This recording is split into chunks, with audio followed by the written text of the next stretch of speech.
तुम्हारे पिताजी की पत्नी हमार बहन है।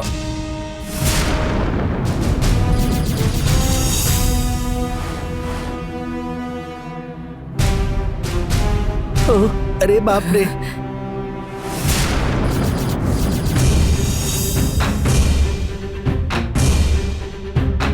हमार बहन के नाम है शिवानी। उनकर हमार बहन से मुलाकात भइल 1983 में, जब तो हर पिताजी बर्मा में रबड़ के बिजनेस करे खातिर आए रहे, तब दोनों के मुलाकात भइल।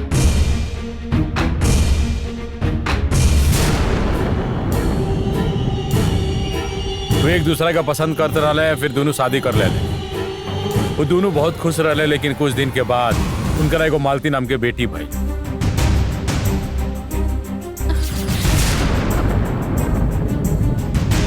जब तो हर पिताजी बर्मा में आए रहे, तो हमारा बहन के साथ खुशी से जिंदगी बितावत रहे। वो हमारा बहन खातिर और जब प्रॉपर्टी भी खरीद ले रहे, ओकर बहुत ख्याल रखत रहे। इतना ही नहीं, हर महीना खर्चा खातिर पैसा भी भेजत रहे।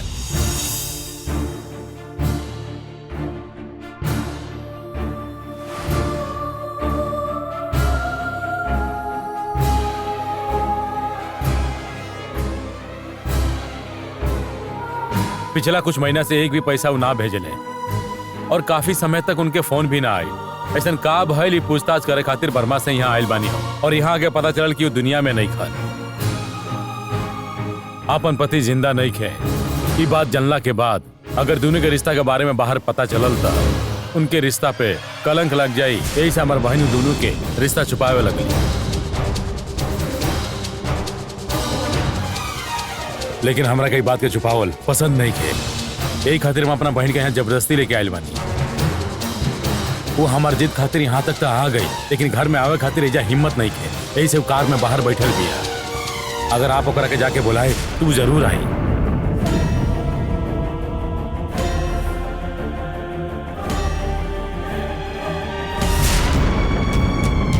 हमार बहन यहाँ आप लोगों के बीच झगड़ा लगावे या फिर आपके जायदाद के हिस्सा मांगे नहीं आयल। आपके पिताजी के साथ हमार बहन के जो रिश्ता बा बतावे खातिर आयल बिया। आपके पिताजी नहीं खान ई बात के दर्द के हल्का करे खातिर यहाँ आयल बिया। हम आपसे विनती करत नहीं, हमार बहन के अंदर ले आई। वो यहाँ काहे लेके आई? रहुआ अचानक से कहीं से भी आई और हमारे बाबूजी के बारे में कुछ भी बोला और हमने विश्वास कर ले। हमने के विश्वास नहीं खे। हमने हमारे बाबूजी के अच्छा से जाने नहीं। उनका निजी जिंदगी के बारे में रहुआ के कुछ नहीं के पता, फिर भी बोलत बानी। हमने के बाबूजी अपन परिवार के छोड़ के क्या उसे भी प्यार न करत रहले।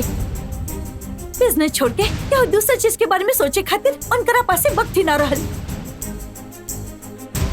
और सबसे जरूरी बात, हमने के ऊपर के उंगली न उठावे, ऐसा कब्बू न करे के चाहे। ऐसा हमारे पापा जी कहत रहले। ऐसा नस्लों पर चले वाला हमने के बाबूजी केहू भी हालत में ऐसा गलती कब्बू न कर सकेले।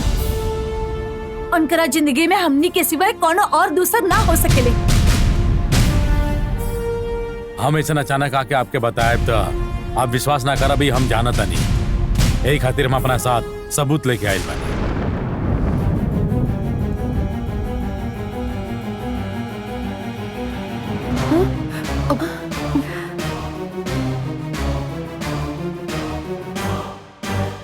ये देखी तो हर पिताजी के साथ खिंचावल तस्वीर।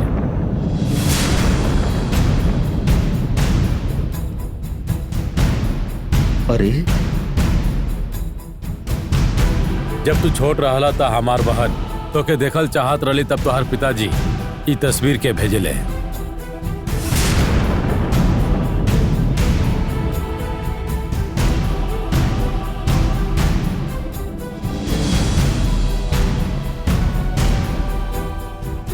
देवसेना जब घर में आई रहली तब ये हमार पोती ऐसा कह के वो तस्वीर भेजले रहे।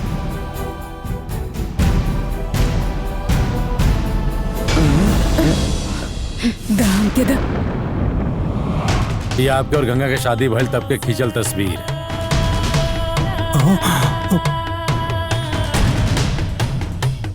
अरुण अरुण दिखावा। ई देखा दिखावा देखा था। अरे बाप रे बाप। दिखावा दिखावा। तो हर परिवार में घटल हर घटना के बारे में राजशेखर हमारे बहन के बतौले बड़े कर मतलब उनकर हमारे बहन के साथ का रिश्ता रहे ये आप अच्छा से समझ गए लोग।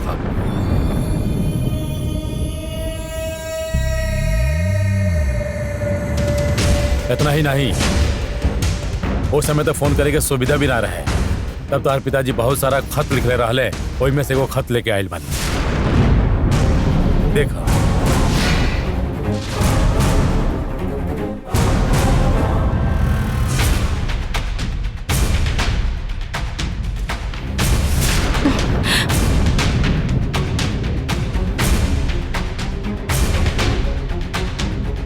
हमार बहन के घर के खर्चा खाती तोहर पिताजी के अकाउंट से ये पैसा ट्रांसफर भई रहे, ईओ के सबूत है।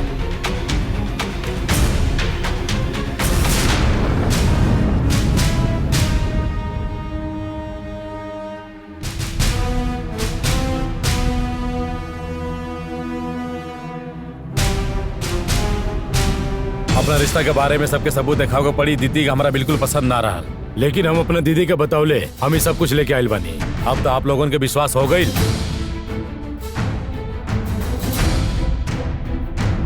हमनी भैया के बहुत अच्छा से जानत रहनी। तू चाहे कितना भी सबूत दिखावा, हमनी विश्वास ना करे वाला बनी। हम इनके से बात करेंगे, तू बीच में मत बोला। अरुण जरा यहाँ आव।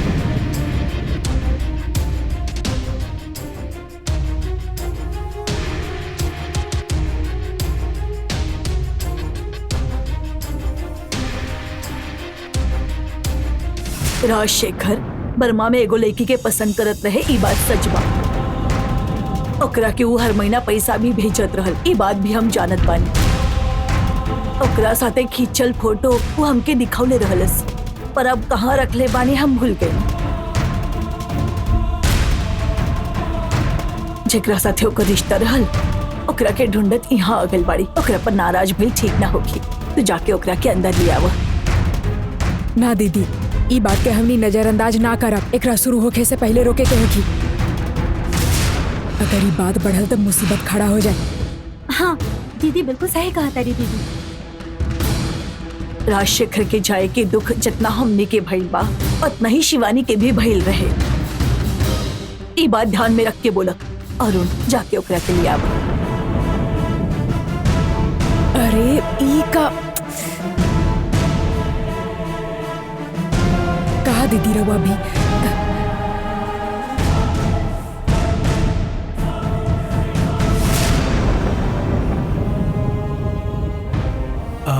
वो गाड़ी में बैठ ले मानी ना। चलो उनकरा के अंदर लेके आवत जाओ। हमार बहन के इतना इज्जत देहला, ओकरा खातिर शुक्रिया। चलो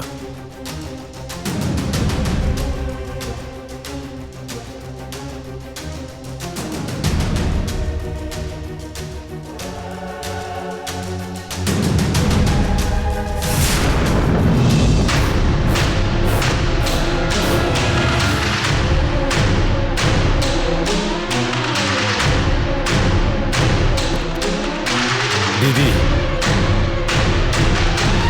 तोरा के ले जाए खातिर अरुण खुद आयल बने। अब तो जिद छोड़ दा, अंदर चला।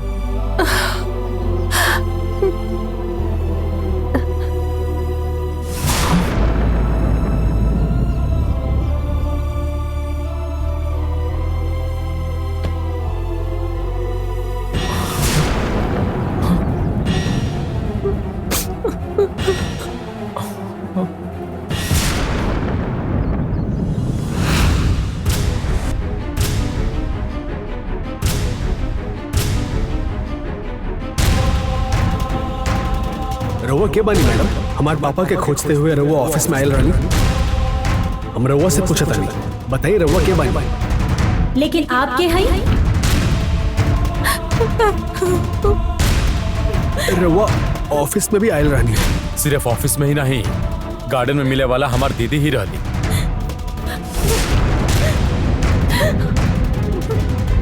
अपन पहचान छुपावे खातिर ये आपसे झूठ बोलनी।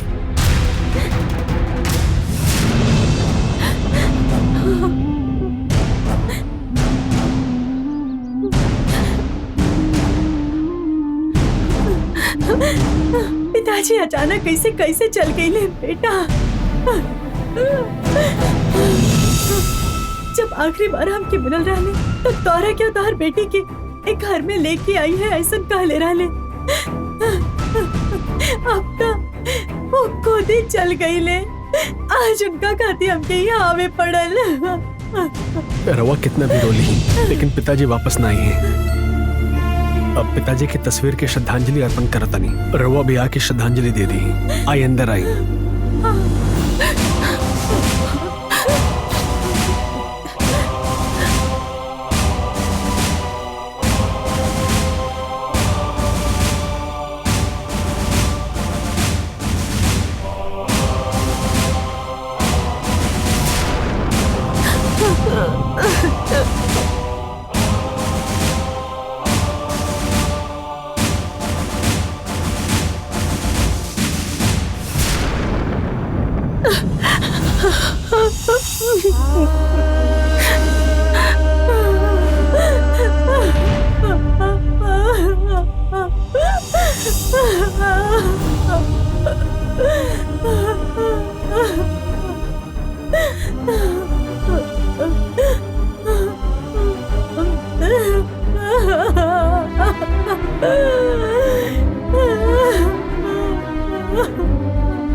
हमने दोनों परिवार बसोले रहनी, लेकिन ये परिवार के बारे में क्यों होना जानत रहे।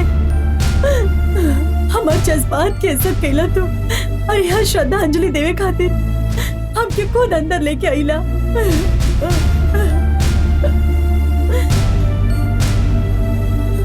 हमरा खातिर इतना सब कुछ कैला काफी बा।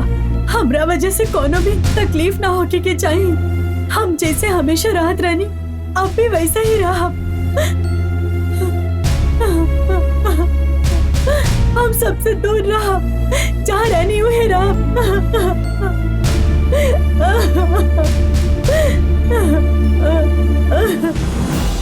अब हमारे मन के बोझ उतर गई। आप हमने कावे देनी बात के शुक्रिया।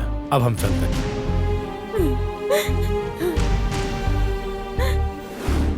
बात सुनी, आप जो हमरा के समझता नहीं वो हम नहीं की।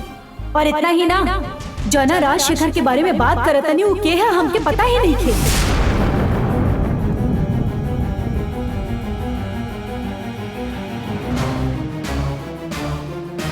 अब एक मिनट।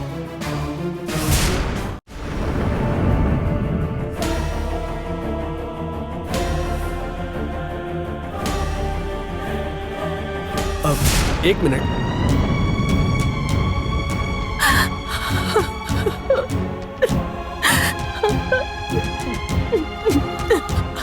हमारे पिताजी के दिल में रवा जगह बने नहीं। एक मतलब रवा जरूर अच्छा बने।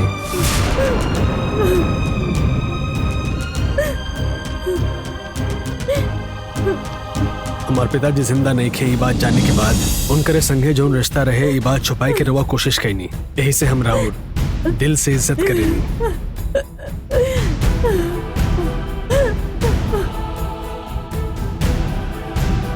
अब रवा अकेले ना रहा, हमने के संगे रहिए। ये घर में रुकी, ये घर में हमने के संगे रुकी। अरुण, तू का बोलत बड़ा तो क्या कुछ समझ में आ रहा है बा? इनका के यहाँ रुके खाती कहा तारा, ये का कहा तारा? भैया एकरा के कबो घर में ना लेके आइले, फिर तू एकरा के यहाँ कैसे रख सके? हाँ भांजे, अगर वो जात नहीं तो उनकरा के जायदा कुछ मत बोला। आप लोग कुछ मत बोला। हमारे पिताजी के संगे जिनका रिश्ता रहे वो हमारे माँ जैसे बानी। अभी हमने के संगे रहिए। पिताजी के अधूरा इच्छा के हम पूरा करें। अब एक बीच में क्यों ना आई। अरे अरे, ई का कर रहा? गंगा, इनकरा के अंदर लेके जा।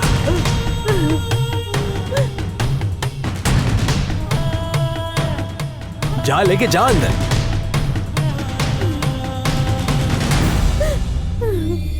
जाई ना।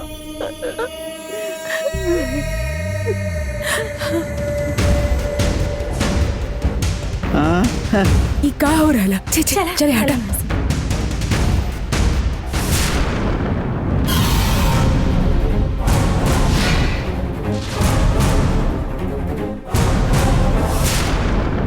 हमार बहन अपना घर में रहे चाहत रहे, ये हम चाहत रहनी। आप ओकरा के यहाँ रुके खातिर कहनी, ये बहुत अच्छा काम कहनी आप। अब रवा भी एजे रह सकेनी। राव रहे के इंतजाम हम खुद करब। आपके बात से हम भावुक हो गए बानी। हमके बर्मा में वापस जाए के रहे, लेकिन आपके बात के इज्जत करके हम यही रह जाते। हमार सामान होटल में बा, हम अबे जाके लिया तनी। ठीक बा।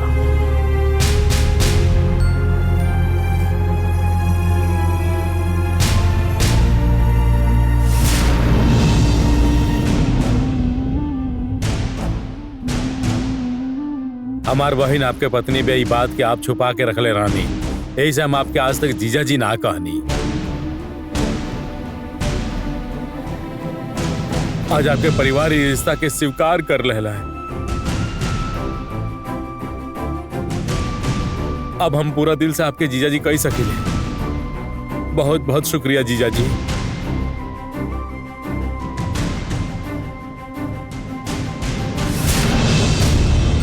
हम जाके आओ तनी अरुण।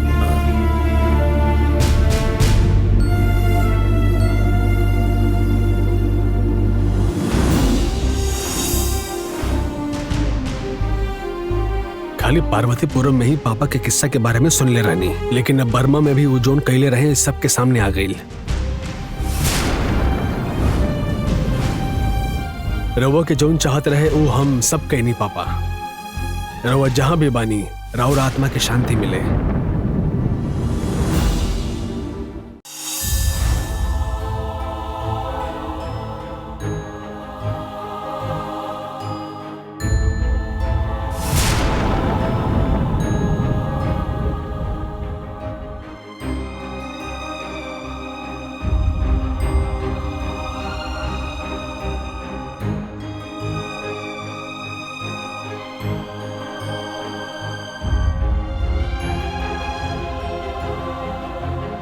तो यहाँ भी आ गए। रहुआ हमरे बारे में बिना कुछ जान ले हमके घर से निकाले की कोशिश कर रहा बनी। हमरे साथ का भइल है और हमरा पे का बीतल है, ये आपके समझा के बताए खातिर हम आइल बानी। तू जोन कहे आयल बड़ू के हम शांति से सुनब, तो हर बात हम काहे ना सुनब, बोला।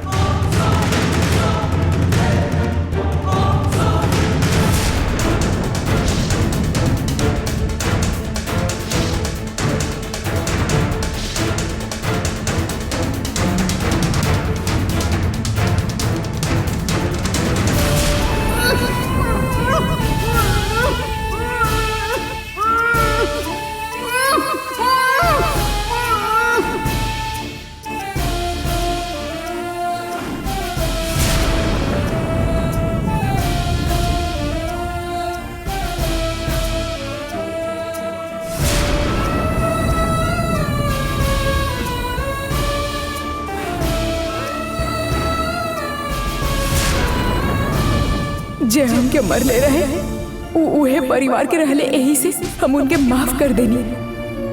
फिर भी उनकरा में कोनो बदलाव ना आए।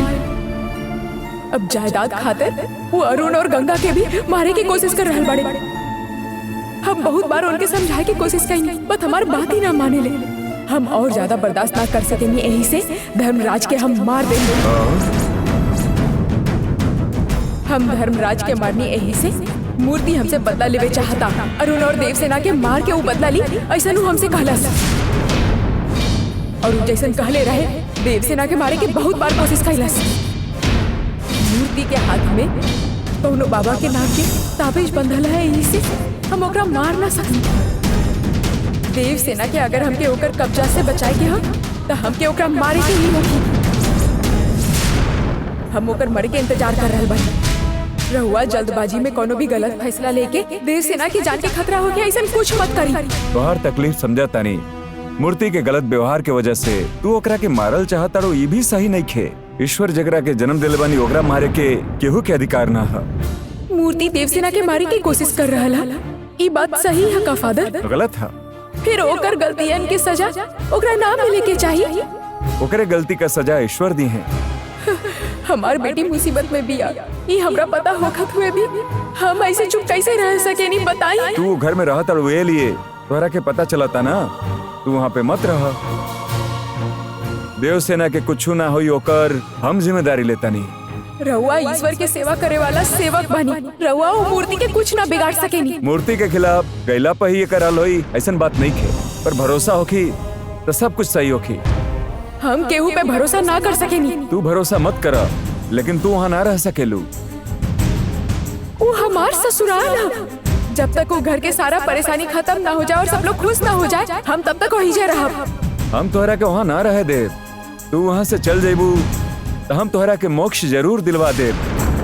हम बहुत मुसीबत के सामना कैले बानी और आज तक वहीं जा रह बानी। रहुआ हमार कुछ भी ना बिगाड़ सकेनी, रहुआ हमके मोक्ष ना दिला सकेनी।